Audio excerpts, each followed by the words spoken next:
Hey friends, if you have scoliosis and want to feel lighter and stronger and taller, come to my free curve lengthening lab on September 7th and September 11th. In 2 live sessions, I'll show you how to safely elongate your spine, reduce compression, and use simple props to get real pain relief fast. This is perfect for beginners and seasoned movers alike. It's live on Zoom and you'll get the replays. Save your spot at the link in the show notes. Hope to see you there. Hi, welcome back to Ahead of the Curve. I'm your host, Dr. Megan Teed, and today I'm going to be talking a little bit about myofascial release and a lot of it about balls that you use for the myofascial release. And if you are listening to this on the day that the episode drops, this is the same day as the first day of the Curve Lengthening Lab training. This is a free 2-part scoliosis training that I'm hosting, and you heard a little bit about that at the beginning of the episode. But would love to have you join, even if you are listening to this after the first session has already happened, which is September 7th. I can still send you the recording of that first session and you can jump in the second session. In that, I'm going to go into greater detail on a lot of these things, but today I just want to give you a little bit more information about all the different ball options that I recommend you use for fascial conditioning or myofascial release, and why I recommend them for the different spots. First, what even is fascia? Fascia is a covering of basically everything inside of our bodies. It covers every organ, it covers all the muscles, and it is just this interconnected web that communicates with itself faster than our nerves do, which is pretty darn fast. I think we all know how quickly our nerves are able to communicate information across the body. Well, our fascia is able to do it even faster. So it's super important in modulation of pain, in your muscle force, your balance, your proprioception. So, proprioception means where you are in space. And it basically is our structure to our body. So, if we didn't have fascia, we would just be kind of like a lump of bones and tissue laying on the ground. But our fascia is kind of what gives us that structural tensegrity, and you can use it to your benefit, especially if you know what to do with it. And a lot of people don't even know it exists. So it's hard to do much about it if you don't even know that it exists. And I found with my own body and with my patients and my clients that I work with online that when they begin addressing their fascia, they feel more connected, they feel more light, more free in their movement, so that they can do the things that they want to do, or maybe even didn't know that they wanted to do. In fact, one of my clients in my collective, she's been very diligent about doing her fascial conditioning or myofascial release work. And she reached out to me a few weeks ago and she's like, I haven't run in over 2 years. And it's mostly because she wasn't really feeling the greatest in her body. But now that she's been doing this work on a regular basis, she actually had the urge to go for a run. Can you imagine that? Your body is feeling so good and buoyant and free that you actually have the urge to do an activity like running, maybe even tennis or pickleball, just something that requires elasticity in your body. And that was just one example of many of what this work has been able to do for people living with pain and living with scoliosis. Now, let's talk about why I recommend using a ball over something like a foam roller. There's a couple of reasons for this. So, with a foam roller, you are covering a really big surface area with that foam roller. So it only allows you to go so deep into the tissues. So you're really just rolling and communicating with those tissues that live really close to the surface, like the superficial fascia that lives really close to the skin. In order to make a lasting change, a deep change with your fascia, we have to use something a bit smaller. And that's why I recommend using a tune-up ball that Jill Miller has made, these little tune-up balls. It's about the size of a tennis ball. And the reason for using something this size over something like the foam roller is this ball is able to go in between the bands of the fascia so that you can go deeper into the tissue and go into the deep fat.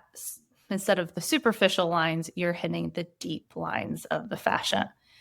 And that's really where a lot of the adhesions live, the dehydration lives, and likely is the root of the pain that you're experiencing.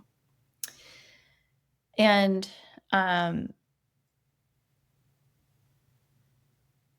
the other reason I recommend using something smaller is you can be more specific with what you're trying to achieve.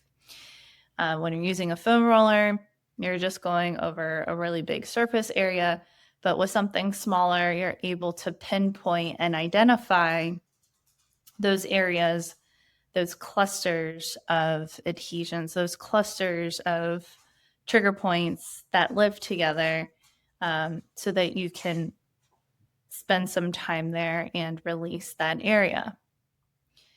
A couple of guidelines for the myofascial release or the fascial conditioning is we never want to be going so hard that you're causing your face to make a grimace.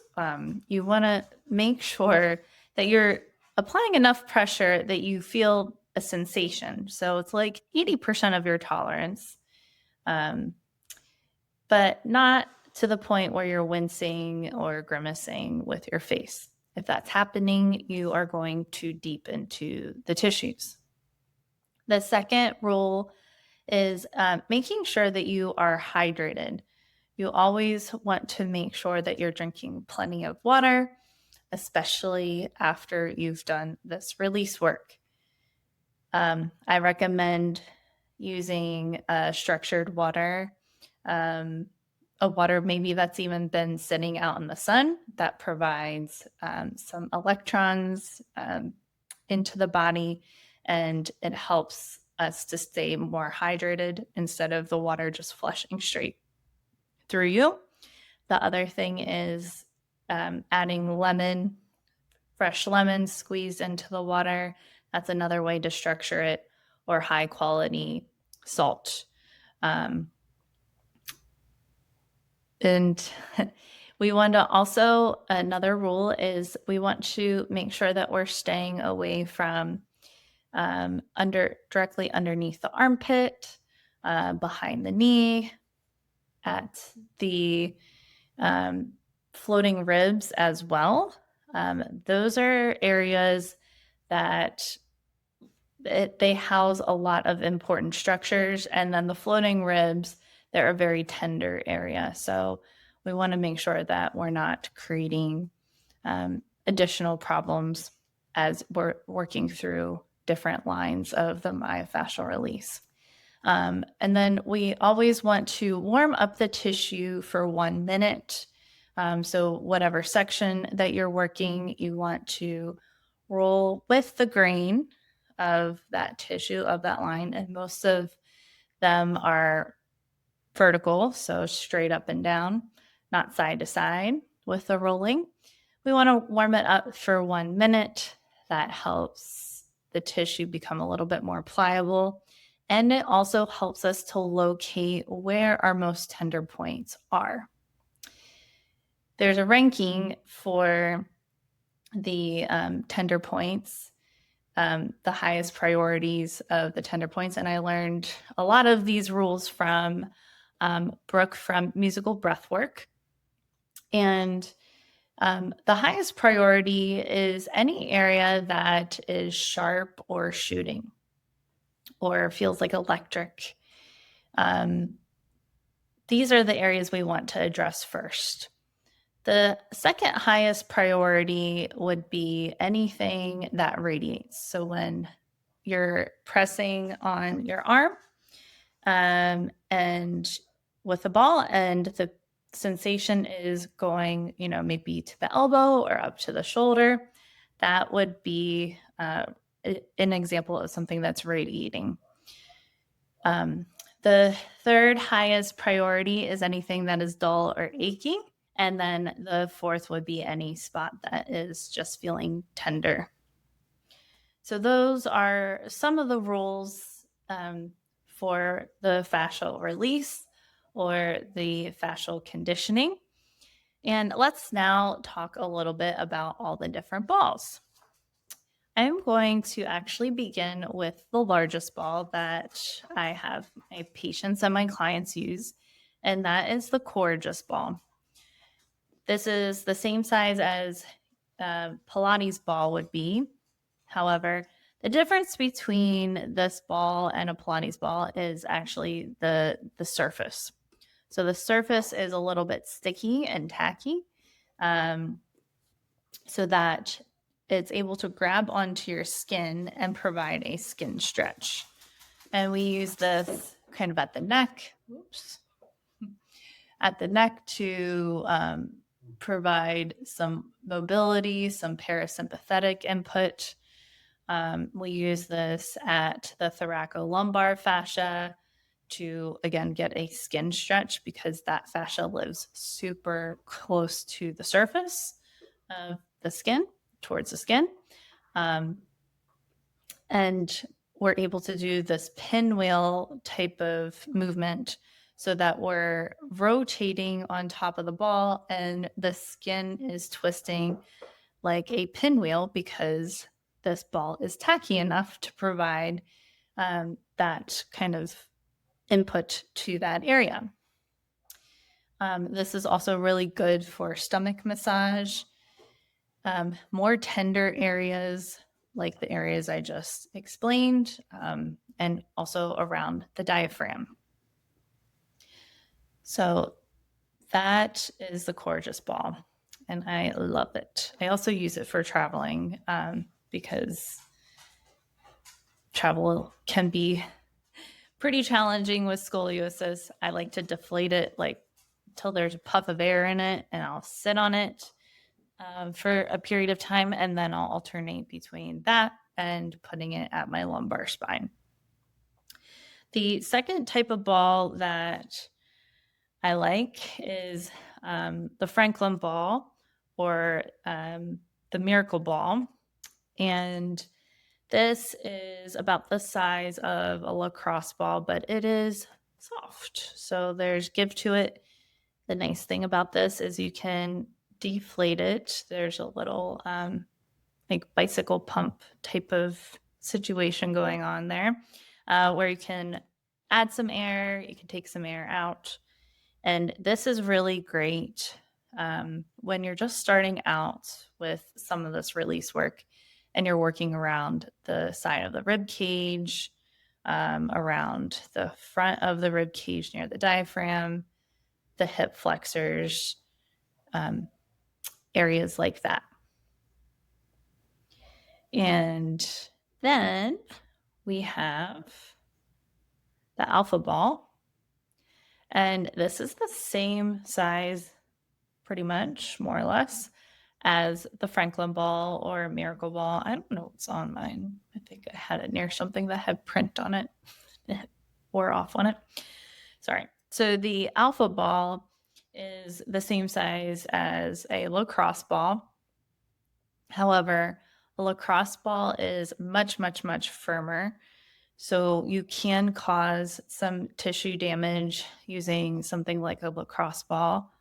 However, this alpha ball, the nice thing about it is there's still some give to it. So it's made of more of like a rubbery material. It again can provide a skin stretch, which is really nice for um, that parasympathetic response. And having this texture to it allows you to pin it against the wall and not have it slide down the wall as easily as something more slippery like a lacrosse ball would do. It has a softer core to it so that, again, it's not creating so much pressure. Um, you can actually go around bony areas like the elbow, like the knee, and it won't create bruising, which is really wonderful. I like to use this for larger surface areas or areas that are really quite tender and aren't ready for the pointed input like the tune-up ball. I use this when my quads are really sore, kind of like at the outside of my thigh, at the IT band, um, and even my hamstring and glutes sometimes as well. So that is the alpha ball.